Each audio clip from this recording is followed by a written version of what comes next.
Good day, this is Zach. What we would like to share with you today is brief on plastic injection molding process, part 1. Let's get started.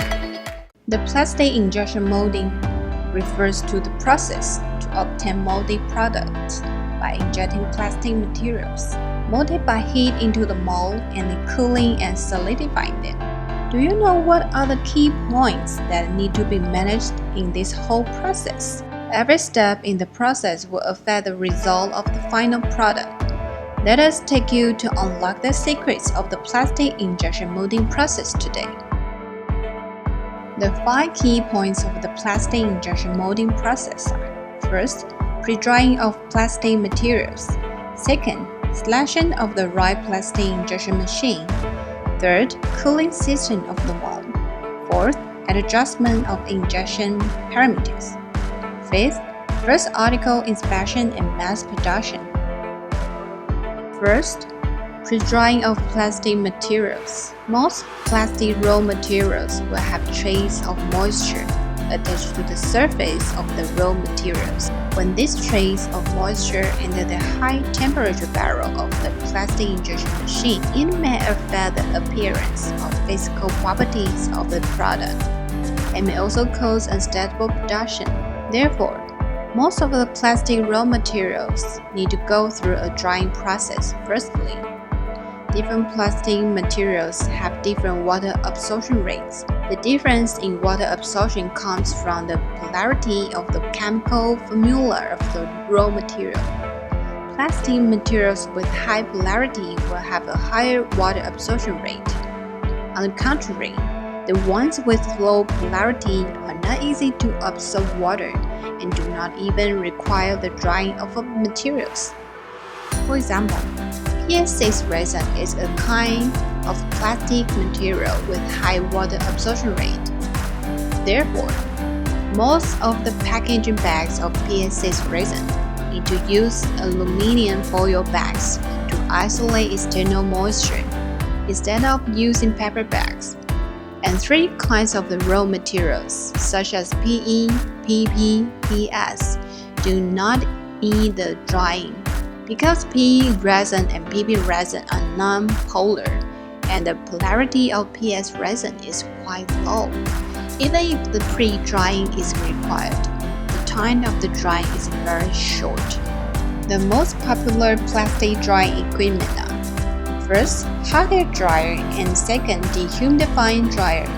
Hot hair dryer is the most common and simple equipment, which is mainly composed of 3 parts: fan, heating pipe, and drying barrel. The drying effects of this type of equipment is easily affected by the temperature and humidity in the environment, and is more suitable for raw materials with low water absorption rate, such as ABS resin. Another type of drying equipment is the dehumidifying dryer. There are many ways for the drying, such as vacuum drying, honeycomb runner, multi-stage runner, and so on. Its drying ability is better than traditional hot air dryers, and is often used on PA resin or PC resin with higher water absorption rate. The drying time reference table of common resin is shown on above for your reference. Second, selection of the right plastic injection machine. Plastic parts with different size, weight, and thickness require different plastic injection machines. Generally speaking, it is necessary to consider the clamping force, barrel, injection pressure, injection speed, etc. of the plastic injection machine. So let me explain more about the clamping force.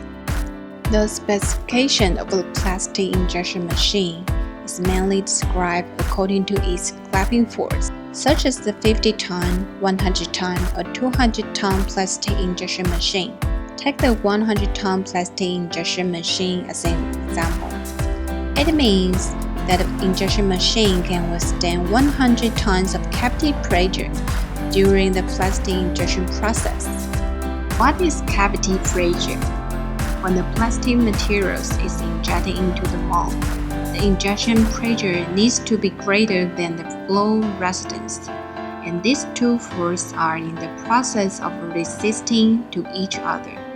There will be a lot of pressure generated inside the mold, forcing the core and the cavity to separate. This pressure is called the cavity pressure. For this reason, when choosing the plastic injection machine, it is necessary to firstly calculate the cavity pressure and then evaluate the appropriate clamping force. Here is how we calculate the clamping force. Take a part that is 10 cm long and wide, 2 cm high, and ABS resin as an example. The projected area of this part is 10 times 10, equal 100 square centimeter, and the value of the cavity pressure of ABS resin is 0.35 times per square centimeter used. Assuming that the correction factor is 1, the required clamping force can be calculated 100 times 0.35 times 1 equal 35 tons. Therefore, the product is suitable for production on a 50-ton plastic injection machine. We will continue to explain the other 3 key points of the plastic injection molding process in part 2. Thank you for your watching. See you next time.